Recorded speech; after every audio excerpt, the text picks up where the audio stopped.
So one of the lessons that I think I learned through the group was the importance of language and the way that the use of language can be quite exclusionary for people.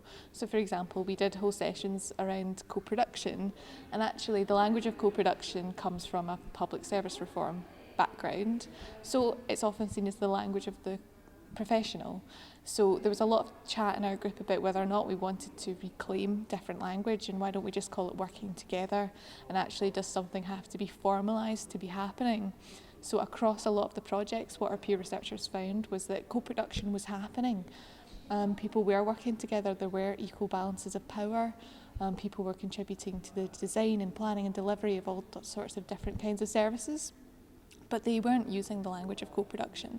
So we wondered about whether or not that made it any less valid as an approach, and whether or not we use a lot of language because it's in vogue and it's what you need for funding applications, and it's what you need to seem like you're in the forefront of social services. Some other language issues as well were around human rights, and people feeling like when they were going out to the community and talking about human rights that they had to use different terms.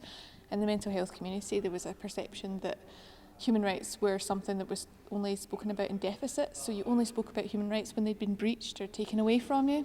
So it was really hard to have positive discussions using that language, so people approached it with different terms. So Benj was talking a lot about citizenship, and a few of the other researchers were using different terms. So in general, we had a lot of lessons around language, and I think we kind of came to the agreement that if a group is working together and they're working towards a common goal, they should reach some common language and use that within the group and out with it, so that they have at least a mutual understanding of what they mean. So not just throwing away terms, but actually sitting down and having a conversation. So when we're talking about power, what are we talking about? And we're talking about human rights, what are we actually talking about? Having those big, open, messy discussions early on means that people are all on the same page.